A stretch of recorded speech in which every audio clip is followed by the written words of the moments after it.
Hello दोस्तों, नमस्कार। स्वागत है आप सभी का पीके एजुकेशन कोर पर एक बार फिर से। ये पूरी की पूरी जो संविधान है भारत का, उसके बारे में डिस्कशन चल रहा है और ये उसी की पूरी सीरीज है, भारतीय संविधान। उसी में हम मूल अधिकार डिस्कस कर रहे हैं और चार जो भाग है मैं अभी तक कर चुकी हूँ उसके डिस्कस। जिन लोगों ने पुराने वीडियोस को नहीं देखा है उसका लिंक डिस्क्रिप्शन में मौजूद है, आप उसे वहाँ से देख सकते हैं। और अगर अभी तक आपने हमारे चैनल को सब्सक्राइब नहीं किया है तो प्लीज़ चैनल को सब्सक्राइब करें। वीडियो को मैं तभी बोलूँगी लाइक करें जब आपको पसंद आएगा। और अगर अभी तक आपने बेल आइकन को भी प्रेस नहीं किया है तो प्लीज़ बेल आइकन को प्रेस करें। और हाँ, 1 मिनट बने रहिए वीडियो पे, जरा रुकिए और समझने की कोशिश कीजिए। जब आप 2 या 3 मिनट देंगे तभी तो आपको पता चलेगा कि वीडियो कैसा है। तो प्लीज़ थोड़ा रुके रहें और वीडियो को समझने की कोशिश करें।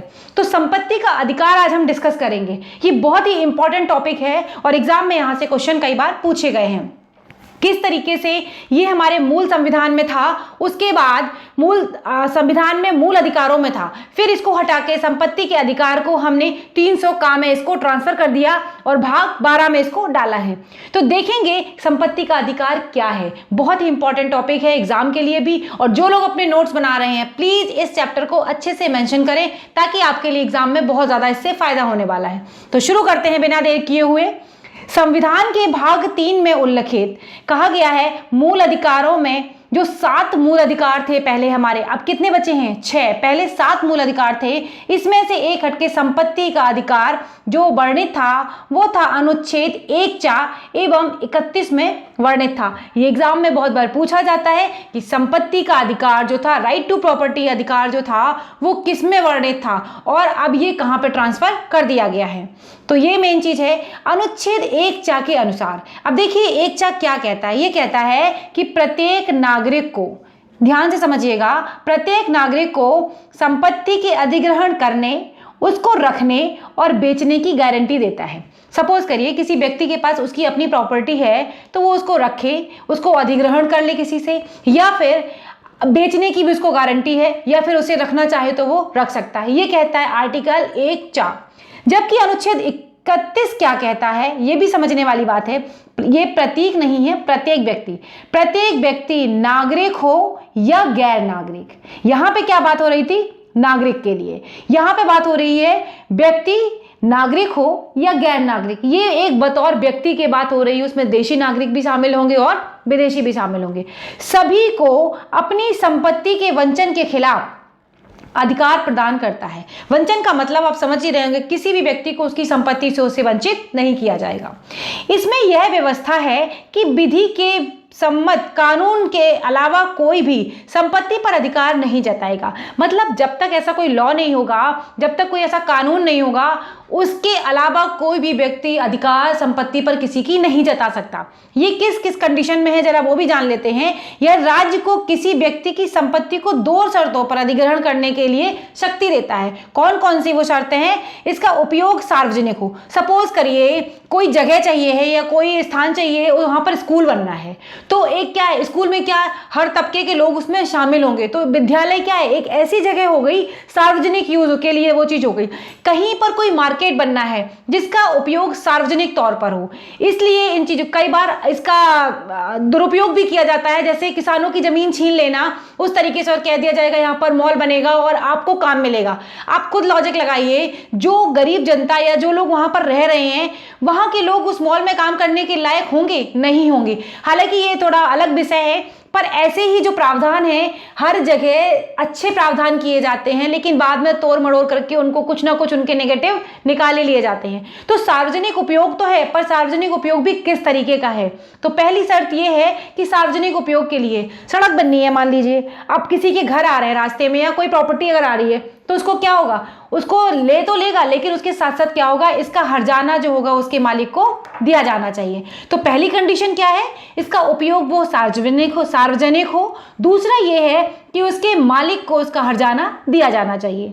यह शुरुआत से ही काफी विवाद का विषय रहा है। अच्छा, प्रॉपर्टी एक ऐसी चीज है हमेशा ही विवाद का विषय रहती है, छोटे छोटे तौर पर, बड़े तौर पर, आप किसी भी चीजों में देख लेंगे, प्रॉपर्टी हमेशा एक विवादास्पद विषय रहा ही है।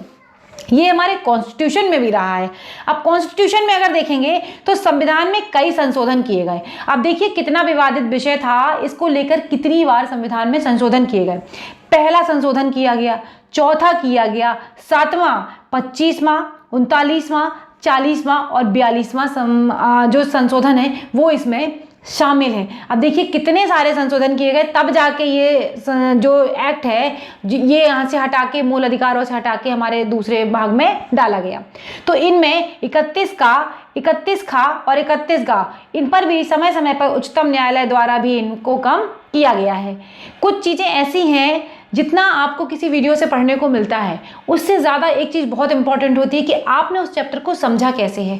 आप ज़रूर कोई भी वीडियो देखें, किसी भी टीचर का वीडियो देखें, अपने आप ज़रूर पढ़ें। एक बार बुक उठा के कोई भी बुक का रेफरेंस ले लीजिए।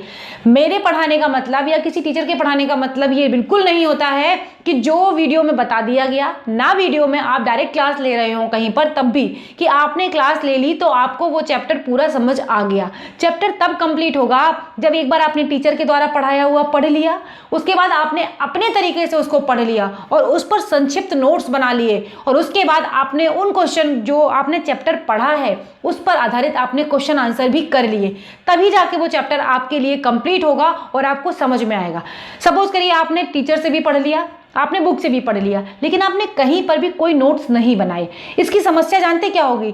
नोट्स ना बनाने के बाद से आप बहुत सारी चीज़ें भूल जाएंगे। तो फिर आप जब 1-2 महीने बाद उस चैप्टर को दोबारा देखेंगे ना, तो आपको लगेगा मैं कहाँ से शुरू करूँ। फिर आपको वो इंपॉर्टेंट फैक्ट्स ना तो समझ में आएंगे और ना याद आएंगे। अब या तो फिर से आप दोबारा किसी का वीडियो देखें या फिर दोबारा किसी क्लास को अटेंड करें। तो ऐसी गलती ना करें, एक बार पढ़िए, उसको पूरी तरीके से चैप्टर को समझिए, उस पर जितने भी क्वेश्चन आंसर बन सकते हैं उन चीज़ों को देखिए, और तब जाके उस चैप्टर को अच्छे से आप कर पाएंगे। और अगर आप मेंस एग्जाम के लिए अच्छे से तैयारी कर रहे हैं तो उस पर आधारित जितने भी महत्वपूर्ण प्रश्न बन सकते हैं उन क्वेश्चंस को भी अटेम्प्ट करिए और करिए।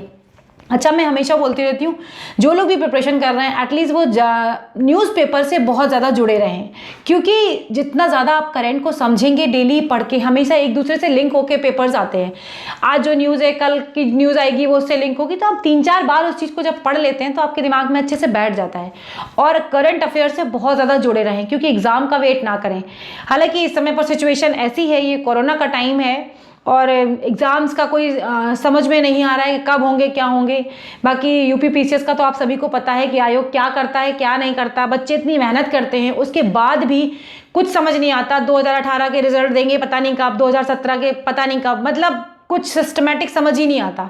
लेकिन फिर भी इतनी निराशा होने के बावजूद भी हम उम्मीदें नहीं छोड़ सकते हैं। तो कम से कम आपको पढ़ना है, और अगर आपको कुर्सी चाहिए है और अच्छे से अगर आपको अपना प्रेजेंट करना है तो आपको थोड़ा धैर्य बनाए रखना होगा। कभी ना कभी ज़रूर आप विजिट होंगे और अच्छे से आप अपने जो आपका एम है उसको पा सकेंगे। थोड़ा सा वीडियो में मैंने ये बात इसलिए डाली ताकि कई बार ना थोड़ा सा बच्चा परेशान हो जाता है इस चीज़ को लेके कि एग्ज़ाम तो हो नहीं रहे हैं, कुछ समझ नहीं आ रहा है कैसे क्या होगा। तो प्लीज़ पढ़ाई को ना रोकें, आप हमेशा तैयार रहें। युद्ध, आप ये समझिए, युद्ध कभी पहले से घोषित नहीं होता ना कि युद्ध होने वाला है। हमेशा आपको बहुत जल्दी में ही तैयारी करनी पड़ती है, तो आपके पास तैयारियां पूरी होनी चाहिए। यही मेरे कहने का मतलब है कि आप अपने आप को पूरी तरीके से प्रिपेयर रखें, चाहे वो करंट हो, चाहे वो जीएस जीके, जो भी जितने भी टॉपिक्स हैं या जितने भी आपके सब्जेक्ट्स हैं, सब अच्छे से तैयार होना चाहिए, ताकि अब कभी भी एग्जाम हो आप इस चीज़ के लिए तैयार रहें कि एग्जाम हुआ नहीं कि मैं सेलेक्ट हो जाऊंगा हर हालत में। तो ये थोड़ी सी चीज़ें हैं जो आपको समझनी होंगी। अब आते हैं अपने पॉइंट पर, अगर थोड़ा टाइम ज़्यादा लग गया सॉरी। तो अब देखेंगे 44वें संविधान संशोधन से पहले ये अनुच्छेद, जैसे कि मैंने आपको बताया, 31 के अंतर्गत एक मौलिक अधिकार था। किसके अंतर्गत? आर्टिकल 31 के अंतर्गत। ये बात ध्यान रखिएगा, एग्जाम में मैं बार बार कह रही हूँ, यहाँ से प्री में क्वेश्चंस पूछे जाते हैं, ऑब्जेक्टिव टाइप क्वेश्चन पूछा जाता है 44वां संविधान संशोधन से पहले। लेकिन जब 44वां संविधान संशोधन हुआ उसके बाद इसे एक मौलिक अधिकार से हटा के एक विधिक अधिकार बनाया गया, और इसे भाग 12 के 300A, आप या तो ये कह सकते हैं या फिर आपको अगर हिंदी मीडियम से 300 का भी या कहीं कहीं पे आपको लिखा मिलेगा, तो ये भी सही है। तो दोनों चीजों को आपको देखना है। ये भाग 12 के अनुच्छेद 300A में से डाल दिया गया और क्या बनाया गया, एक विधिक अधिकार। पहले क्या था, ये पहले था एक मौलिक अधिकार। समझने की कोशिश कीजिएगा, मौलिक अधिकार का मतलब क्या है। आर्टिकल 32 के अंतर्गत आप अपने अधिकार का अगर हनन हुआ है तो आप कोर्ट जा सकते हैं, लेकिन एक विधिक अधिकार के तहत आप किसी भी कोर्ट जा सकेंगे और इस चीज के लिए आप कर सकेंगे। तो विधिक अधिकार नहीं है, अब ये विधिक अधिकार है, ये संवैधानिक अधिकार नहीं, सॉरी संवैधानिक अधिकार है, ये अब एक विधिक अधिकार है, अब ये मूल अधिकार नहीं है। तो इस रूप में इसे स्थापित किया गया। इसमें व्यवस्था की गई कि व्यक्ति को कानून के बिना संपत्ति से वंचित नहीं किया जाएगा। ठीक है, अब किसी व्यक्ति की संपत्ति उससे तभी ली जाएगी जब उसके जैसा कोई कानून बना होगा, या किन किन सर्कमस्टांसेस या क्या क्या कंडीशन होगी, उन चीज के लिए ये बात इसमें बोली गई। यह भी कानून एक संवैधानिक अधिकार है। अभी भी क्या है, ये संवैधानिक अधिकार तो है और विधिक अधिकार भी है, लेकिन ये क्या है, एक मौलिक अधिकार नहीं है। बस फर्क इतना है। ये कई बार स्टेटमेंट में क्वेश्चंस पूछे जा सकते हैं, तो जरा इसे ध्यान से समझने की कोशिश करें। और कई बार एग्जाम में आजकल क्या है ना, ग्राम पंचायतों से डिटेल में क्वेश्चंस बहुत अच्छे से आ रहे हैं। अभी हम आगे वाले चैप्टर्स में डिस्कस करेंगे, और उसमें जो है डायरेक्ट ऑब्जेक्टिव ना देके कर दे रहे हैं कि उनको एक स्टेटमेंट के तौर पे दे रहे हैं। तो जितने जो पंचायतों से या निकायों से क्वेश्चंस बन रहे हैं, इनको भी आप बहुत ध्यान से और बहुत अच्छे से समझें। आगे जब चैप्टर कंप्लीट कराऊंगी तब आप उसको समझने की कोशिश करेंगे। तो यह एक मूल अधिकार नहीं है, ना ही अब ये मूल ढांचा है। देख लिया आपने, अब ये क्योंकि मूल अधिकार नहीं है तो ये से मूल ढांचा से भी इसको हटा दिया गया। यह एक विधिक अधिकार है। अब ये आज चैप्टर खत्म हो रहा है मौलिक अधिकार का, तो ये जब भी कोई चीज बनी संविधान सभा में, उसके आलोचक भी थे और उसके समर्थक भी थे।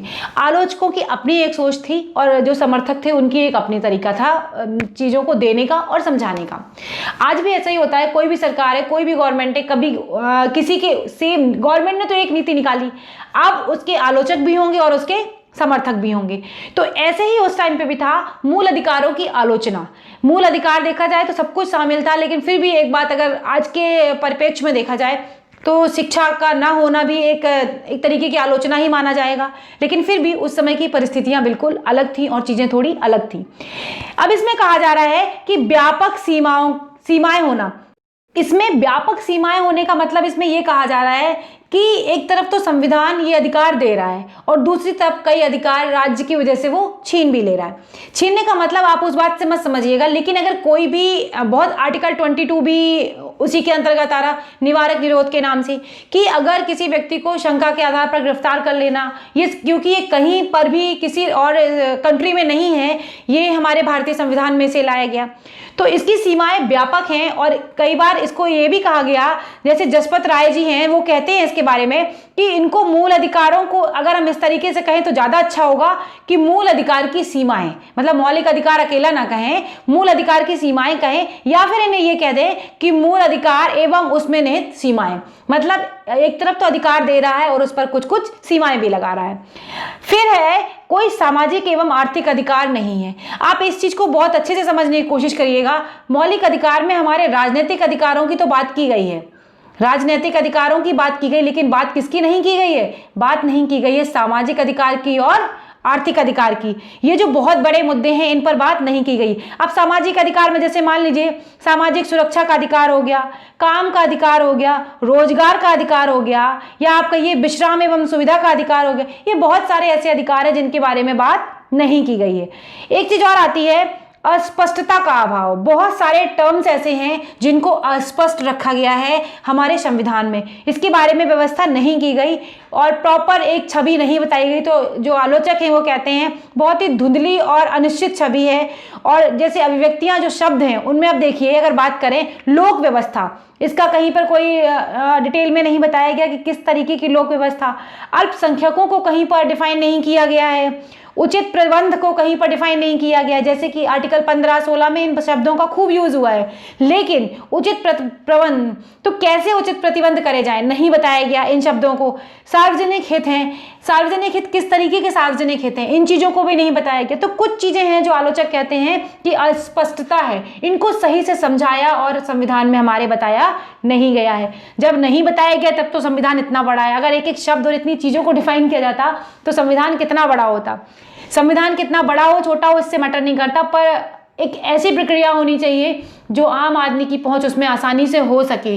और इतने जो केस आज के टाइम में न्यायालय में पेंडिंग्स हैं, या बहुत सारे ऐसे फैक्टर्स हैं जहां पर जो न्यायाधीश है उनकी भर्तियां ही नहीं होती हैं। मतलब अगर आप देखेंगे संविधान बना तो बहुत अच्छा है, बहुत अच्छी थ्योरी लेके आया, लेकिन फिर भी आज हमारे देश में भ्रष्टाचार से लेके ऐसी कौन सी कमी है जो नहीं है। मैं बुराई नहीं करूंगी अपने देश की, लेकिन जो अंतर्व्याप्त चीजें हैं जैसे भ्रष्टाचार हो गया, इतने जड़ जड़ में भ्रष्टाचार है। आप किसी सरकारी अस्पताल हॉस्पिटल में चले जाइए, वहां पर प्राइवेट हॉस्पिटल में चले जाइए, वहां पर कोविड-19 के टाइम पर आप सिचुएशन देख रहे हैं कितनी नाजुक होती जा रही है, लेकिन फिर भी कोई मतलब नहीं होता है किसी को। जिसका जाता है बस वो परेशान हो जाता है, बाकी आगे सब ऐसे ही चलता रहता है। ना उतना हॉस्पिटल तंत्र मजबूत है, जो बेसिक चीज़ें हैं उन पर ध्यान नहीं दिया जाता है, उन पर बस इतना ही ध्यान दिया जाता है ताकि बस जनता को थोड़ा सा समझाया जा सके। कभी भी ये बात मुझे लगता है कि इस तरीके से नहीं सोची गई कि हॉस्पिटल्स का होना कितना ज़रूरी है। कितनी सरकारें आती हैं, कितने हॉस्पिटल का इनॉग्रेशन होता है, कितने बड़े बड़े हॉस्पिटल का इनॉग्रेशन होता है तो प्राइवेट हॉस्पिटल का होगा, सरकारी हॉस्पिटल का होगा ही नहीं। और होगा भी तो आगे चल के क्या सुविधाएं मिलती हैं वो सभी को पता है। शिक्षा के लिए आप देखिए, शिक्षा के लिए भी कितनी सारी नीतियां बदली जाती हैं, आती रहती हैं, लेकिन जो बेसिक आप एक ग्राउंड लेवल पर जाके देखें, भारत की जो असली छवि अगर आप किसी भी व्यक्ति को देखना है ना, वो गांव में जाके देखिए। शहरों में तो सिर्फ आप रोजगार के लिए परेशान हैं, गांव में तो व्यक्ति हर चीज़ के लिए परेशान है। उसके पास कोई भी साधन नहीं होता है, फिर भी बिना बिजली बिना चीज़ों के वो अपने जीवन को निर्वाह कर रहा है, उसे कुछ मतलब ही नहीं होता है। क्या करेगा उसे पता है, कोई सुनने वाला नहीं है। छोटे छोटे से गाँव में यार प्रधान जो होते हैं, वो जो आवंटन किया जाता है उन्हें बजट, वो पूरा खुद ही खा लेते हैं। 4 लोग उनके फैमिली वाले जो मेंबर्स होंगे। विकास दुबे वाला केस आपने देखा है अभी, और उससे पहले भी बहुत सारे केसेस ऐसे आते रहते हैं। प्रधान के पास पैसा पहुंचता है, वो आराम से अपना एंजॉय करता है, अपने परिवार को 4 गुंडे और पाल लेगा कि उनके खिलाफ कोई आवाज़ ही ना उठा सके। अगर आपने उठाई तो आप या तो मार दिए जाएंगे या आपके साथ कोई गलत व्यवहार हो जाएगा। हालांकि चैप्टर से हटके चीज़ें हैं, लेकिन मैं इसलिए डिस्कस कर रही हूँ क्योंकि आप अगर अपने देश के कॉन्स्टिट्यूशन और चीज़ों पर बात करेंगे तो कॉन्स्टिट्यूशन में कोई बुराई नहीं है, लेकिन जो ये बढ़ता हुआ राज, जैसे गुंडा राज कह लो या जो भी चीज़ें कह लो, ये गलत है, किसी भी जगह पे गलत है। निर्भया वाले केस में ठीक है आरोपी को सजा दी गई, लेकिन कितना टाइम लगा। सबको पता था कि सीधे सीधे दोषी ये हैं। हर भरसक उपाय भी किए जाने चाहिए थे जो प्रतिवादी थे उनकी तरफ से कि भाई हमें बचने का हर मौका मिले, लेकिन 7 साल क्यों? उससे पहले भी तो ये चीज़ें हो सकती थी, सारी प्रक्रियाएं चल सकती थी, लेकिन नहीं हो पाया। तो ये थोड़े से ऐसी कमियां हैं जिनको पता नहीं कब सुधारा जाएगा और कब सुधरेंगी, आगे तो पता नहीं। पर हम अच्छी उम्मीद रखते हैं सरकारों से कि भाई कुछ अच्छा करें और हमारे देश के लिए ऐसा कुछ करें जो जनरेशन है वो आगे जाकर उसे कहीं रोजगार के लिए भटकना ना पड़े। सबसे बड़ी बात ये है। तो स्थायी अब स्पष्टता का अभाव आपको समझ में आ गया संविधान के लिए, उस पर डिटेल थोड़ी ज़्यादा हो गई। आज के टॉपिक में थोड़े सामाजिक टॉपिक्स मैंने ज़्यादा डिस्कस कर लिए हैं। अगर किसी के कोई स्पेशल कमेंट हो तो प्लीज़ कमेंट बॉक्स में बताएं, और कोई भी इसको प्लीज़ पर्सनल ना ले। मैंने किसी सरकार के या किसी के खिलाफ ऐसी कोई बात नहीं बोली है, मेरा सिर्फ ये कहने का है कि ये चीज़ें हमारे देश में होनी चाहिए। तो अस्पष्टता का अभाव है, ये एक बड़ी चीज़ मानी जाती है। और ये भी कई बार आलोचक हैं, उन्होंने ये भी कहा है कि भाई वकील थे, जो जितने भी लोगों ने संविधान बनाया उसमें बड़े तबके का ज़्यादा प्रतिनिधित्व था, तो उसी हिसाब से संविधान बनाया गया। उसमें वकील बहुत ज़्यादा थे, तो भाई कानूनी पेच और भाषाएं इतनी ज़्यादा क्रिटिकल हो गई कि आम जनता को तो समझ में ही नहीं आता है कि वो क्या करे, किस तरीके से उसे समझने की कोशिश करेगी। तो भाषा का भी एक बड़ा मतलब इफेक्ट रहता है। अब है स्थायित्व का अभाव। स्थायित्व के अभाव में अगर देखेंगे, इसमें यह कहा जा रहा है कि संसद के पास ऐसा अधिकार है कि भाई मूल अधिकारों को वो कम भी कर सकती है, अपने अकॉर्डिंग बना सकती है, बस मूल ढांचा डिस्टर्ब नहीं होना चाहिए, इस तरीके का काम किया गया। तो जो अधिकार 31 था उसको डाला गया 1978 में दूसरे विधिक अधिकार के अंतर्गत। तो कहा गया इनका स्थायित्व का भी अभाव, ऐसा कुछ मतलब दिखता है कि बदला जा सकता है या इनको चेंज किया जा सकता है। बस केशवानंद भारती वाले बाद में ये बात कही गई है कि मूल ढांचा डिस्टर्ब नहीं होना चाहिए। अब है आपातकाल के दौरान स्थगन। इसको लेके भी कई आलोचक कहते हैं कि आपातकाल हो या नॉर्मल सिचुएशन हो, अधिकारों को ऐसे खत्म नहीं किया जाना चाहिए। महंगा उपचार भी एक बड़ा पॉइंट है। आप एक बहुत, मैं हर चीज इसलिए गांव से जोड़ने की कोशिश करती हूँ क्योंकि आप पढ़े लिखे हैं, आप हर चीज समझ सकते हैं। आप उस किसान के पास जाइए जिसका किसी ने जमीन छीन ली है, या जिसके साथ कोई गलत व्यवहार हुआ है, या उसके अभी कुछ दिन पहले एमपी का एक वीडियो वायरल हुआ था कि उसमें उस बंदे ने पूरी किसी से जमीन खरीदी, अपनी फसल बनाई और बाद में उसको इतना ज्यादा मारा पीटा गया, उसके पूरे परिवार को मारा गया। और एक तरीके से देखा जाए तो पकी हुई फसल के पर बुलडोजर चलाने की बात आई तो बंदा पूरी, जो किसान होगा वो अपनी पूरी जिंदगी उसमें लगा रहा है, मतलब पूरी साल की मेहनत है उसकी, और आके कोई अचानक उसको खत्म कर दे। तो अब वो बंदा अगर जाना भी चाहे, सोचो न्यायालय में ऑलरेडी इतने केस पेंडिंग है, कौन उनकी एफआईआर लिखेगा, कौन उनके लिए अगेंस्ट एक्शन लेगा। मीडिया में 2-2 4-4 दिन हल्ला होता है, उसके बाद सारी चीजें शांत हो जाती हैं। तो जो न्यायिक प्रक्रिया है वो इतनी महंगी है कि गरीब जनता और आदमी तो वहां पर पहुंच ही नहीं पाता है। और इसकी वजह से क्या होता है, उनको तो यही लगेगा कि मेरे लिए तो ये सारी चीजें बेकार है। उनके लिए संविधान का क्या मतलब है, वो जानते हैं संविधान क्या होता है। आप सोच के देखिए, जो हमारी अगर आबादी के तौर पर बात करें प्रॉपर, 35 से 40% आबादी ऐसी जिसको कुछ भी नहीं पता, मतलब संविधान तो बहुत दूर की बात है। वो क्या जानेंगे हम किससे जाके बोलें, किससे अपनी बात को रखें, कौन सुनेगा उसकी बात को, कोई नहीं सुनने वाला। तो ये भी है कि, और अगर सुनेगा भी तो महंगा उपचार है, सालों लग जाते हैं किसी चीज के निर्णय आने में। तो सोचिए कैसे वो लोगों के लिए समस्या का समाधान हो। इन चीज़ों पर बहुत गहनता से सोचना चाहिए किसी भी सरकार को। आज 60 साल हो गए हम लोगों को, 60-70 साल हो गए आज़ादी को, लेकिन आज भी अगर उनके लिए बहुत सी चीज़ें नहीं बदली। अभी हमने कुछ दिन पहले ही देखा कि जो पलायन हुआ शहरों से गाँव की तरफ, कितनी दर्दनाक कंडीशन थी, इसमें कितने लोगों ने अपने परिवारों को खोया होगा, कितनी सुविधाएं दिखाई जा रही थी टीवी पे, ये मिल रहा है, वो मिल रहा है, यहाँ पर खाना है, यहाँ पर पानी है। लोगों को दोष देना बहुत आसान होता है कि भाई उनसे वहाँ शहर में क्यों नहीं रहा जा रहा। एक शहर में एक गरीब आदमी के लिए, जो इंसान दिन भर में 500-600 रुपए कमा के अपनी रोजी रोटी चलाता था, उसके सारे संसाधन बंद हो गए हैं। बच्चों को भूखा मरता हुआ देखेगा, उसको तो फिर यही लगेगा इससे अच्छा हम अपने गांव जाके कम से कम कुछ तो मानवता है, कुछ तो लोग करेंगे, कुछ तो मैं करूंगा। तो सिचुएशन कुछ भी नहीं बदली थी। कितनी पिक्चर्स पोस्ट हुई कि आज़ादी के पहले भी यही कहानी थी और आज भी वही है। तो ये चीज़ें ऐसी दर्शाती हैं अपने ज़मीनी स्तर को कि हम कहाँ हैं, कहाँ हमारा लेवल स्टैंड कर रहा है, कहाँ हमें अपने देश के लिए चीज़ें करनी चाहिए। गांधी जी एक बात कहते थे, जितनी भी योजनाएं बनाई जाएं, जितनी भी बने, वो जमीनी स्तर से लेकर ऊपर तक उठे। लेकिन उसका उल्टा होता आया और आज भी हो रहा है कि योजनाएं ऊपर बनाई जाती हैं और छन छन के ऐसी पहुंचती हैं कि नीचे वालों तक तो कुछ पहुंचता ही नहीं है, उन्हें कुछ भी नहीं मिलता। तो महंगा उपचार जाहिर सी बात है, जिस व्यक्ति को कुछ नहीं पता होगा उसको कोई बीच में आएगा भी तो वही पैसे पहले खाएगा। तो ये बहुत सारे ऐसे मुद्दे हैं सामाजिक जिनको मैं यहाँ पर क्या डिस्कस करूं। सॉरी अगर किसी को कुछ भी अगर ऐसा लग रहा है कि मैं कुछ गलत बोल रही हूँ तो प्लीज़ कमेंट बॉक्स में बताएं, आगे से मैं उन चीज़ों का बहुत ध्यान रखूंगी। निवारक निरोध के बारे में भी बात कही गई है। ये एक ऐसी चीज़ बताई गई जिसके पीछे संविधान में ये कहा गया कि भाई आर्टिकल 22 है, निवारक निरोध की प्रक्रिया को ये लागू करता है। शक के आधार पर किसी व्यक्ति को गिरफ्तार कर लेना ये बिल्कुल भी ठीक नहीं है। और इसका उपयोग नहीं कहेंगे, प्रयोग कहेंगे। इसका प्रयोग तो हमारी जो काला कानून कह लीजिए, जो आधुनिक भारत में हमने पढ़ा, उस टाइम पर ये सारी चीज़ें होती थी। कोई आंदोलन चल रहा है, सारे आंदोलनकारियों को पकड़ के जेल में बंद कर देते शक के आधार पर। कई हमारे क्रांतिकारियों को ले लिया गया। तो इस पर भी कहा गया आलोचकों द्वारा, आलोचक हमेशा गलत नहीं होते हैं। आलोचक एक ऐसी चीज़ होती है जो आपने नियम, ऐसी तो कोई चीज़ दुनिया में नहीं होगी कि जिसके सिर्फ अच्छे ही पक्ष हो। हमेशा आप भी, मैं कहती हूँ, जब भी कोई टॉपिक पढ़ें या जब भी कोई नज़रिया अपना लें या देखें, उसके 2 पक्ष जरूर होंगे। एक पक्ष अच्छा भी होगा तो दूसरा पक्ष बुरा जरूर होगा। हाँ, ये बात अलग है कि अच्छाइयाँ ज़्यादा और बुराइयाँ कम, बुराइयाँ ज़्यादा और अच्छाइयाँ कम, दोनों पहलू हो सकते हैं। लेकिन आप सरे से ये नकार दें कि नहीं सिर्फ एक ही पक्ष अच्छा है, वहाँ पर ये चीज़ आपके लिए बहुत गलत हो जाती है और आपको पता ही नहीं चलता कि आप कितने गलत तरीके की तरफ झुक गए हैं। और जब वो चीज़ गलत होगी ना, तब आपके लिए वापस आ पाना बहुत मुश्किल हो जाता है। तो अपने विचारों को हमेशा खोल के रखिए, अपने भी विचार लगाइए और अपनी भी सोच को डेवलप करिए कि आखिर कोई व्यक्ति किसी काम को कर रहा है तो इसमें अच्छाइयाँ और बुराइयाँ दोनों ही चीज़ें हैं। तभी आप अच्छे से चैप्टर को या अच्छे से अपने विचारों को बहुत अच्छे से तर्क वितर्क जो भी चीज़ें हैं आप अच्छे से डिबेट कर पाएंगे और अपने आप को समझा भी पाएंगे और दूसरे को भी समझा पाएंगे। ये तो था मूल अधिकारों की जो आलोचक थे उन्होंने इसके बारे में कुछ खामियां बताई और बताया कि ऐसा है। फिर भी इन सारी खामियों के बावजूद भी अगर हम बात करें तो मूल अधिकारों में देखा जाए इनका महत्व कितना ज्यादा है ये भी पूरा समझ रहे हैं।